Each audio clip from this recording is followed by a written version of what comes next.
vintage or Rolex watch collector and you're here on holiday or visiting London, England, you definitely need to make a point to come and visit the Gray's Antique Market here in London. It's well worth your time. There are a lot of excellent vintage watch dealers here at Gray's. We make an effort to come and visit them all, every one of them. And definitely say that you were referred to them by my video. Behind me is Tortoise Watches. They're another specialist dealer here at Gray's. We're gonna go inside and meet with Arwind. He's got some very interesting watches. He is actually a Zenith watch specialist. Let's go in. It's a pleasure. It's a pleasure to meet you. Oh, likewise. Thank you. Yeah, pleasure to meet you. Yeah, likewise. It's a great pleasure. So, Arwind, I understand that your specialty is actually Zenith watches. Yeah, that's right. Yeah, mainly I've been collecting those myself for like 10, 12 years. So, yes, I've been in a while. So, can you give us a tour of your? It's almost like a museum. Yeah, sure. Let me just stick that watch down. There's something we've just been dropped off for quotation on evaluation. So okay. But yeah, this is it's like yes. On this side, just random memorabilia that I've collected over the years. Yes. I can't help myself but buy. Oh my goodness, fabulous. So we've got these are actually printing plates from I think the late 50s or something. That's all early 60s time period. It's a very unusual thing to find. I came across them. The only ones I've ever seen with the Zenith branding that I actually could attain. Yes. These things people don't know they've got any values and they just bin them over time. These are just blocks, acrylic blocks with movements I've been putting that would have given out to VIPs. Not items that you can really buy as a in the shop or anywhere, but they give them as gifts to VIPs and whatnot.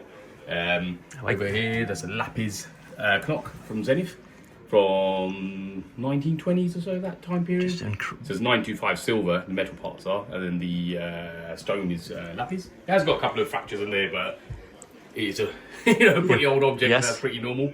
And then next to it we've got it's a caliber 5011K, and that's a movement that they would have sent off for trials. So the little wooden casing is, as they would have sent it to trialing. So that's, it's really an unusual object. Again, the only one I've ever been able to buy. So I bought it for myself for my own sake. Here we've got an Atmos clock, pretty unusual as well. They do make a lot of Atmos clocks in different sizes and types. I saw in Frankfurt, I saw a Zenith El Primero watch. It was on a metal stand. Okay. Priced at about 2,000 euros, and it was such a beautiful thing. Have you seen one of those? Like a clock? It was a clock. Yeah, I've seen those. Yeah, it's a retail. Usually between 1,500 2,000. That's the price on them. Price paid. Again, they're little clocks that they've given to gifts for VIPs. Yeah, gorgeous. Not really. Oh, thank you, sir. Thank you. You can see there's always hustle and bustle. I can see that. No, that's fine. No, it's all good. Absolutely. You want to be on it? You can if you like. Yeah. Okay. Thanks. Okay. Take care. There's always stuff going on here. It's a Gray's Antiques market. Yeah, it's a working shop. Yeah, exactly that. Yeah. So, we've got random other. Then you've got some Longines memorabilia. That's just a dealer's display sign. It's a chronometer clock that would have been. So there's Raptid, which I think is Swedish, and it means exact time. So these would be in dealer display windows. Yes. The idea being people can walk by and set their watches to the exact time on the clock. I get it. This is back in the day before people were, had any other better ways to do that, I guess. And what is this triple set? That looks interesting. So that's a Rolex Tudor traveling salesperson's collector set.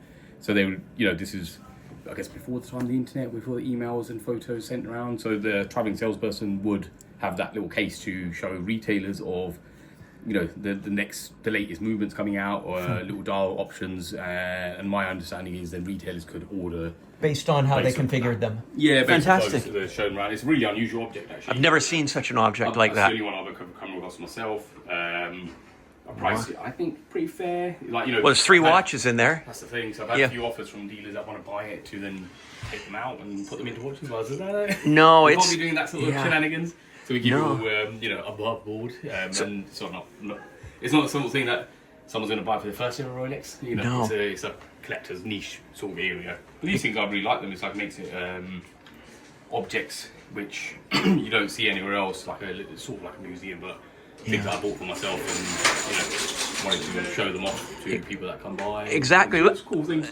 Let me ask you, how did you become passionate about the Zenith brand? For me, it's sort of started. like collecting things as a kid. So then it was just watches was another thing. I just like the fact that there wasn't much knowledge out there of the brand. There isn't. Like, even still not now, but when I started, like, you know, 10, 12 years back, and there was even less. There was a few people that I knew. Yes. But, you know, other friends that collect them, still guys I'm friends with now, and I learned a few things off them over time. But, you know, a lot of the excitement for me collecting was not knowing what I'd find. Yeah. And then when I find an object, I'd have to research what it is, and it took me a while, as opposed to being quite an easy thing. Like some other brands, there's so much knowledge out there that, you know, you could just get reference books and find stuff. You had to piece it together. So for me, a lot of the excitement of watch collecting is in the research aspect of it. Did you originally own, like as a first watch, a Zenith? First watch was a Zenith, yeah. So that's it, yeah. It wasn't like as a kid, it's just when I'm, you know, as I came of age and I wanted to collect I wanted a nice watch. Right. So I bought a watch, and it ended up being a Zenith G583. Okay. From 1971, and they only made 350 of them. And I found that on eBay of all places, and I bought it off a guy, and he's ended up being a good friend of mine over the years. Oh, fantastic! So I just went into, you know, just that opened the door for me to then start looking for more of them. And they, you know, they made for me the speciality I have is El Primero from 69 to 74 sort of time period, and those. They put the same movement inside around about 50 different cases and dial signs. Right. But the innards are the same movement in each of them. Yes. So for me, that was quite fun as well. So, you know, that was my collecting area, which it still is, of can I get all of them? You know, sort of thing. So could you give a quick summary on the El Primero powering the Rolex Daytona? Oh, that, yeah, I think they took the date out and they slowed it down to make it easier to service.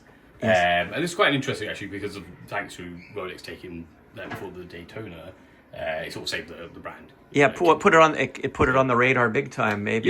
Yeah, it did do. And some other companies have used them as well, but before Rolex was Ebel, some people pronounce it. And you have some of their watches. We do have a few of them because I really like the designs as well. They're very much late 80s, 90s design language. Yeah. But for me, they're pretty cool. So they actually, before Rolex came along, they placed an order for El Primeros, and because they placed the order, that's when the El Primero came back in production. Wow. You know, they found old movements, old stock, and then they bought back, and then Rolex followed after them to then place a big order and made the name a lot bigger. Right. So. Can you show us? You've got more fabulous cabinets here. Can you give us a tour of certain things that are special? It's quite rare watches. I can show you some random things here. Yeah.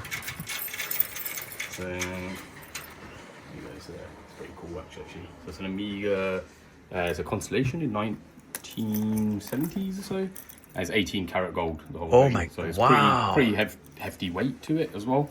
And it's the sort of watch which you don't really see. So it's slightly, you know, the fashions have changed as time's gone on. Well, it's pretty unusual for design language. I've seen this watch in like stainless steel, and it's it's very different. Mass produced in that medium, but so in gold they don't make as many, and absolutely, that is amazing. Due to the nature of it and the weight of it, it's sort of a thing that's obviously been scrapped over as time goes on. So it's not like Rolex watches. There's very few of these around. Very few, yeah. Because like you search for one of these, there's a few, but not that many. You know, like only a handful ever show up. Unbelievable. So also most of the collecting stuff that I do, most of the watches we have here is because usually tends to be slightly odd stuff. Because that's I enjoy that aspect of having to figure out what these things are.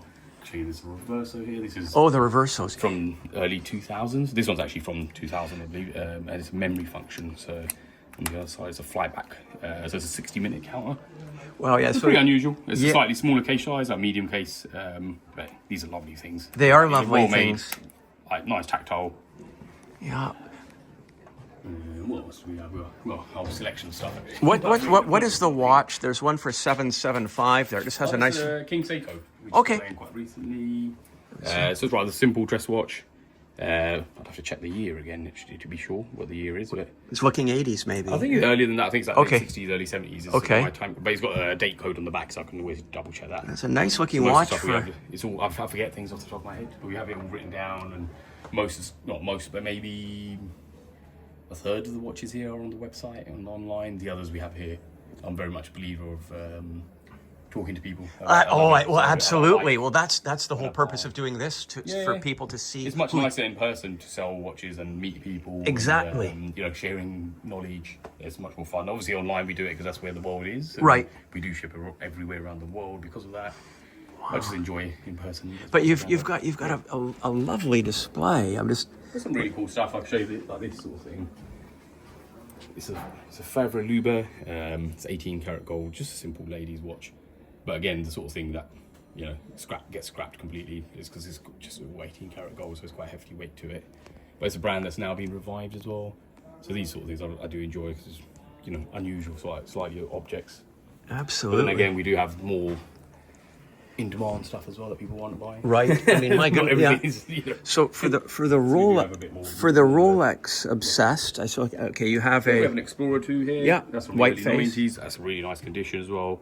This particular watch, we had actually sold it to a client, and now he's given it back to us. So we do a lot of trading with people, upgrade, shopping, part exchange. We do a lot of that stuff because it makes it a lot more fun. Okay, so I get it myself. I like doing that. For me, yes, it's always been a hobby anyway. Absolutely, so part of the hobby is trading up and down. That's exactly what I am. This makes it much more enjoyable. Trading up and down. We just got this in last week. It's a Baume & Mercier. It's 925 silver, and it's got a lapis lazuli dial. It's quite unusual, sort of the way it's made. These things are cool. It's just slightly quirkier stuff. It's quite on trend, this particular sort of piece. No, I'm just. That stone dials are nice. Absolutely fascinating. What is that? That looks a Speedmaster. So we do have, like I said, more normal watches. It's a Speedmaster from 2014. Okay, so brand new set of box papers. They're 10 to 11 years old, but it's in nice condition. Or these things are classic. The design language is the same as it's always been, right, since the 60s that they've done them. They kept them the same. So we've got another one I can show you as a reference.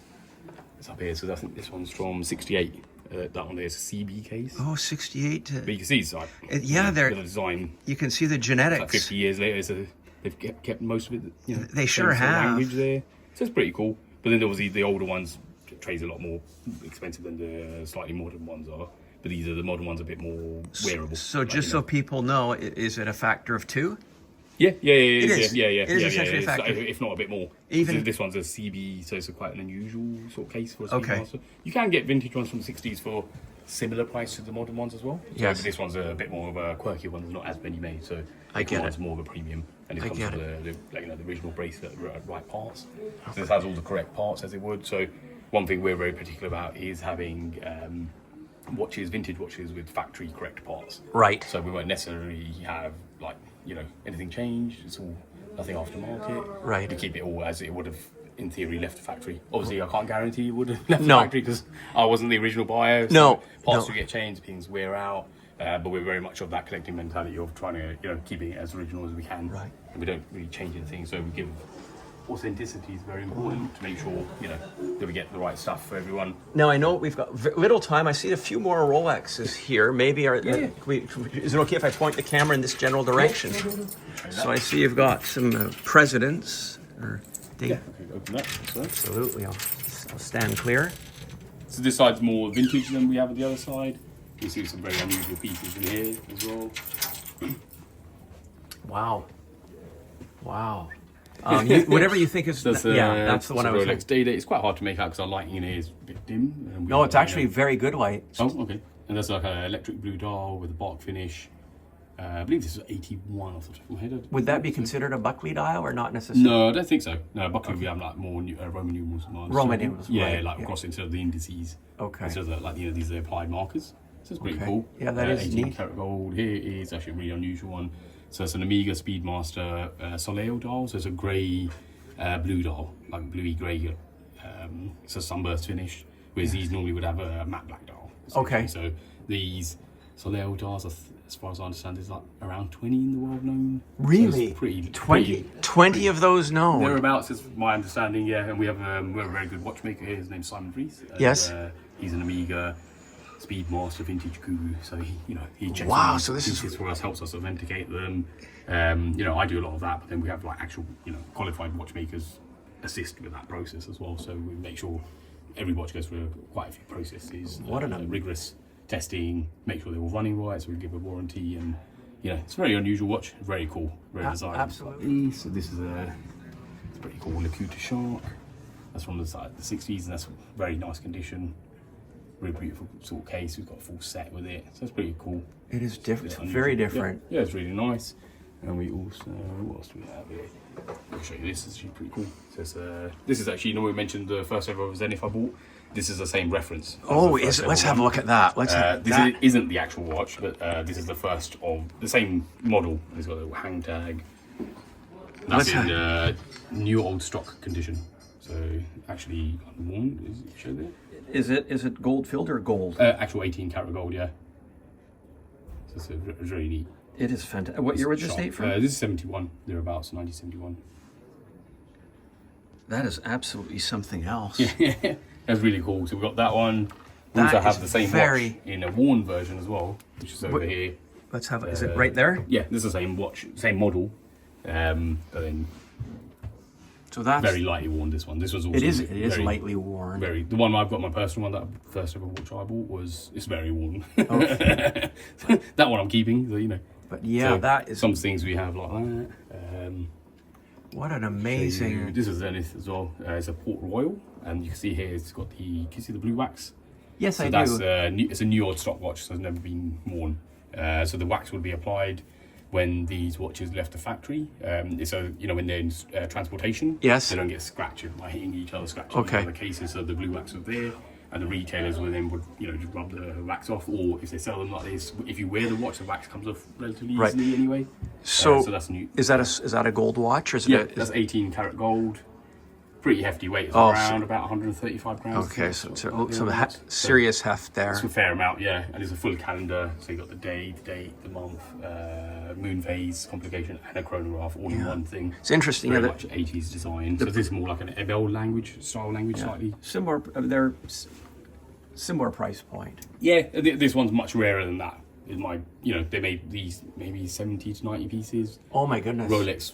That's a pretty rare reference, as in configuration with the blue dial and the bark bracelet. There's not many of them, but this is way rarer, but not as desired because it's not a bigger brand. No. So it's interesting. It makes it interesting from a collector's perspective. Okay. Like, not rarity does not necessarily imply value. No, I'm looking for the entry level collector. So we got something like this. Yeah, it's a nice little Tudor prints. It's cool. There's a nice patina dial. It's really cool numerals. I like sort of vintage watches. I try and get with some quirkiness to them. So you can see the numerals on there, the 1269. Really cool. Early 70s. I think this is even earlier. I think this was like 60s or late 50s. I have to double check again. But that's the time frame. That's a nice watch for an entry level. It's not a lot of money as well. These things are well made. Again, these are our prices. We check everywhere, make it very competitive, as if you're online anyway. But because we're in Gray's Market. Yes. But we're in a basement, so we pass our savings on. Yes, I do. We price check everywhere because you do get, even though it's a physical location, we do have people coming in and try stuff, and then obviously they can go online and buy it elsewhere. Yeah, but it's a personal connection, and buying from somebody who's been here, that you can come back and see if there's a. We price it so people don't need to do that. Right. So straight away you can. I've got a couple of computer screens there. Yes. And people sit down. I'll show them where I'm finding my prices, why I've priced it, where I have, and what you can find similar. Very open, transparent. Wow. A bit of a modern age of dealing, in a sense. I guess trying to be open and fair with everyone. Right. So we do get a lot of people coming back and again. And I will ask you, there's this watch looks quite interesting. This is from mid 2000s, like 2005 or so. It's actually got a card here. I think it says 2007 on the card. It's a perpetual calendar from Zenith, 18 karat gold. Bigger watch, it's like 44 mil or so. So it's not the slimmest thing in the world, but it's a very nice watch. And priced pretty well, and I think if this is from a bigger brand, then it would be obviously a lot higher price. Arwind, it would have been about a year and a half ago. I was in Amsterdam, and I went into a high-end watch shop, and they had a beautiful El Primero. It looked like a Daytona, two-tone gold. So the body was gold, the wrist, the strap was steel and gold. Absolutely stunning watch. Yeah. It looks just like a Daytona. Yeah. Great heft to it. It was priced at about 10,000 euros. Okay. Yesterday I saw the same watch at Bucher in Covent Garden, brand new. I think it was 15 or 16,000 pounds. Okay. My question to you, Arwind, is how can you speak to that watch in terms of quality versus Rolex, movement, future potential, difference between used price, new price? Would you recommend definitely buying used versus new? Oh, there's a Chronomaster Sport that they've done. I guess, I don't know which one they did in two-tone, but they're really nice watches, well made, quality. I like them. The bracelets bit clunkier, but then it's heavy. All modern watch bracelets are a bit thicker than my personal preferences. Yes. Personally, I prefer vintage. There's nothing wrong with new watches. I buy new watches. I've got this one, which I bought 2022 brand new. I buy a lot of watches older than new. I don't really have advice. I don't really look at watches in the financial sort of advice. But if you're to advise somebody, I mean, it's 15 new. I've seen it for 10 used. Yeah.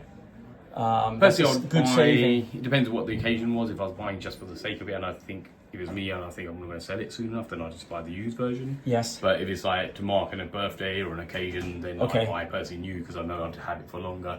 Right. Then I don't really worry too much about the depreciation. Okay. Obviously, there's a lot of money flying around in these old objects. So it's not saying don't think about the money aspect, yes. but I think how long I want to keep it. Okay. Then I'll decide. And then you've got the warranty, right? Which the warranty, it's nice to have a warranty from the factory, but these watches, the newer stuff's pretty well made, so the likelihood of you needing to go under repair for the warranty is pretty slim anyway. Okay.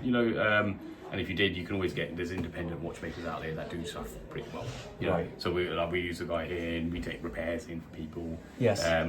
We're always busy because of that. He's very good at it. We're priced fairly. But you can always send it back to the factory if you wanted to pay for, they do it, obviously it's a factory service, so it counts like if it's a car, that sort of, people see it differently. I understand, but I mean, what a wonderful shop you have. I mean, it's as I say, it has a museum feel to it. I like that Zenith piece really, on the wall. Really cool clock. So that again is the sort of thing they would give to VIPs or like people that win things. So a lot of things are for sale. It's a massive clock. I found that. I just bought that for someone who was gifted it, and I buy all these things. I keep looking for random objects. I buy different things I like. It's the only other one I've ever come across. A friend of mine that collects Zenith sent it to me, the link. He said, "Oh, look at this, so cool." So I was like, I've got shops. I need that in my shop. Wow. But this, really cool. Look at the size of that. Yeah, that's a big, hefty watch and a clock. Incredible. You've got another clock in the other unit. When you speak to Zach, you can see that. You've got the other. Yes, these are the wooden ones which they would have sold in heels. That one needs obviously the time. Yes. You have to wind them around. I stopped on that one. But, right. So heels would have sold these originally. The one to the right would have been the one on the left I got from Switzerland when I was out there. It's nice, really cool things. It's slightly dated and not the most in fashion thing, I guess. I really like them. It's cool. Fantastic. There's a lot of history to these things. Yeah. That actually, the one on the right hand side, I actually got from a friend of mine who's a dealer, and as part of the deal, I had to promise I'd never sell it. So well, that's part of it. That's a good. Yeah, that's a good. And I'm not allowed to sell that one. And look at this. It's really neat, isn't it? I think that's from like the 50s or something. Yeah, it's a. So these plaques are actually signed on the back. I believe they come from Le Locle, same as the factory. I think it was. Let's double check. They're all made in different places. Ever signed this one? Wow, this doesn't have it on here. No. But a lot of them have Huguenin as the manufacturer, and I believe they're in the same town or nearby enough as the what an amazing these are like heavy brass objects. Unbelievably really random things you don't just never see. These years of collecting random objects. Yeah, absolutely fantastic. I've enjoyed this immensely. I hope people will see this and be fascinated and come and see you. And if anybody's interested, of course, they can contact you via your website. Yeah.